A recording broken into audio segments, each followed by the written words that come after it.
Imagine this. Steel rails stretching endlessly across the countryside, the sound of progress, the hum of engines, the promise of a modern future. The railroad was supposed to build nations, not break them. But what if I told you that behind those shining steel tracks lay one of the biggest speculative frenzies in history? A story where fortunes were made overnight and then shattered just as fast. A story that begins with hope and ends with a crash so severe that it changed how nations invested forever. This isn't just about trains.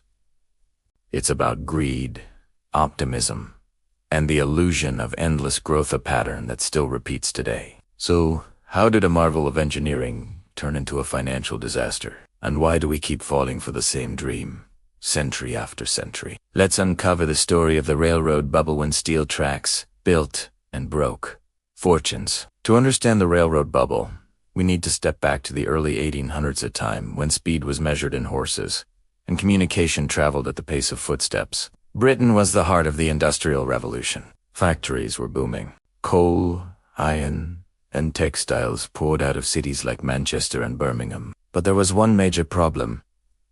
Moving goods efficiently was nearly impossible. Roads were muddy, canals were slow, and transporting tons of coal or steel was expensive. Enter the railway. The invention of the steam locomotive, perfected by engineers like George Stephenson, changed everything. Suddenly, tons of goods could be transported in hours instead of days. The first lines, like the Stockton and Darlington Railway in 1825 and the Liverpool and Manchester Railway in 1830, were instant successes. Investors saw the future and they saw profits. If one railway made money, why not build 10 more? If connecting to cities worked, why not connect 100? And thus began one of the most explosive investment manias in British history, the railway mania of the 1840s. At first, everything seemed rational. Britain was growing fast, and so was its appetite for transport. The government began approving more and more railway projects, granting private companies the right to build and operate lines. Every approval looked like a gold mine. Newspapers published glowing reports. Promoters hosted lavish meetings, showing exaggerated maps and promising endless returns. Shares were sold in newly formed railway companies, often before a single piece of track was laid. By 1844, everyone wanted in. Clerks, merchants, widows, shopkeepers, even farmers pooled their savings to buy shares. Investing in railways wasn't just smart, it was patriotic. It meant you believed in the future of Britain. And the numbers seemed to back it up. Freight revenue was rising. Cities connected by rail saw their economies explode. Railway companies paid handsome dividends, sometimes 10% or more. But underneath the optimism, a dangerous illusion was forming. Because while early lines were profitable, later ones were not. As new projects spread into less populated areas, the economics didn't make sense. But the hype drowned out caution. If one line made a fortune, why shouldn't the next? Between 1844 and 1846, Britain entered full-blown railway mania. In just 2 years, Parliament approved over 1,200 railway projects, representing nearly 10,000 miles of new track, more than the entire existing network at the time. The total capital authorized over £240 million, an unimaginable sum for that era, equivalent to tens of billions today. The public went wild. In London coffee houses, men discussed rail stocks instead of politics. Newspapers printed stock prices like football scores. Ordinary people mortgaged homes, borrowed money, and risked life savings to buy railway shares. And leading the charge was one man, George Hudson, nicknamed the Railway King. He controlled dozens of railway companies, manipulated share prices, and became a national celebrity. Under Hudson's empire, investors believed that the railways could only go up. But behind the glamour, the books were cooked. Hudson paid dividends out of borrowed money, or worse, from investor deposits to keep confidence high. As long as new money kept flowing in, the illusion worked. But illusions don't last forever. By 1847, cracks began to show. Costs skyrocketed. Many projects had underestimated expenses. Tunnels, bridges, and land acquisitions turned out far more expensive than planned. Wages rose, steel prices soared, and banks started to tighten credit. The Bank of England raised interest rates to cool speculation, And suddenly the flow of easy money stopped. Investors who had borrowed heavily to buy shares were forced to sell. Prices tumbled. Confidence evaporated. And then came the scandals. George Hudson's empire collapsed when investigations revealed fraudulent accounting. Dividends had been paid from capital, not profit. Thousands of investors lost everything. Witina-year railway shares lost 2/3 of their value. Projects were abandoned mid-construction. Engineers were laid off. Banks failed. And entire communities that had bet their future on the railways fell into ruin. The bubble had burst. The safe investment of the century had turned into one of its greatest financial disasters. The aftermath of the railway bubble was brutal. By 1849, over half of the railway companies authorized during the Mania had either collapsed, merged, or been abandoned. Thousands of families who thought they had secured generational wealth now faced bankruptcy. The ripple effect spread through the British economy. Bankruptcies surged. Credit dried up. Construction halted. And yet, ironically, when in ruin, the railways changed Britain forever, because much of what had been built during the Mania remained. Yes, investors were ruined, but the infrastructure endured. Lines that were unprofitable in 1847 became vital decades later. It's one of the great paradoxes of economic history. Even failed bubbles can leave behind progress. The same pattern would later repeat with the telegraph, radio, automobiles, and eventually, the internet. After the crash, Britain tried to fix the system. Regulations were introduced.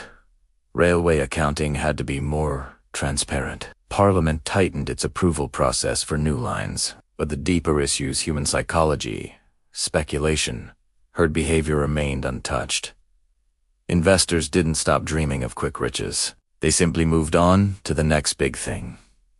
And George Hudson, the railway king, died in relative poverty, shunned by the same society that once adored him. The story might have ended there, except it didn't. Because every generation, in some form or another, relives the same cycle. Fast forward nearly 2 centuries. We like to think we've learned. We have data, analysts, computers, and complex financial models. But in reality, we haven't changed much. The railway mania looks eerily familiar too. The dot-com bubble of the late 1990s, the real estate crash of 2008, the crypto and AI investment frenzies of our own time. In each case, the pattern is the same. A new technology promises to change everything. Early successes spark mass excitement. Money floods in faster than reality can deliver. Hype outpaces value. Then, the crash. Just as 19th century investors believed railways would make every route profitable, many modern investors believe every startup will disrupt the world. But the math never adds up forever. Ibn de Prasa Railway to Riches Mears. Today's slogans like "to the moon" or "next big thing." Different. Language same. Psychology. Considertis. In 1846, railway stock prices in Britain rose nearly 300% before crashing. In 2000, the Nasdaq did almost the same thing. And in 2021, crypto markets followed the same curve. The more things change, the more they stay the same. So, what can we actually learn from the railroad bubble? Here are 3 clear takeaways. First, tangibility doesn't equal safety. Just because something is physical steel, rails, real estate, solar panels doesn't mean it can be overvalued. Every bubble starts with something real. It's the expectations that become imaginary. Second, hype is louder than data. Turing minus logic gets drowned out by optimism. Always ask, are these profits proven or just projected? And third, history doesn't repeat, but it rhymes. The technologies change, but human behavior doesn't. Every generation believes this time is different. It never is. The real danger, isn't in railways, or tech, or crypto, it's in forgetting. When the crowd rushes in, when every oncerta, when headlines scream that we've entered a new era, that's when the risk is highest. So ask yourself, are we laying the tracks for another bubble right now? It could be an artificial intelligence, clean energy, or the next breakthrough that promises to reshape the world. But if history teaches us anything, it's this.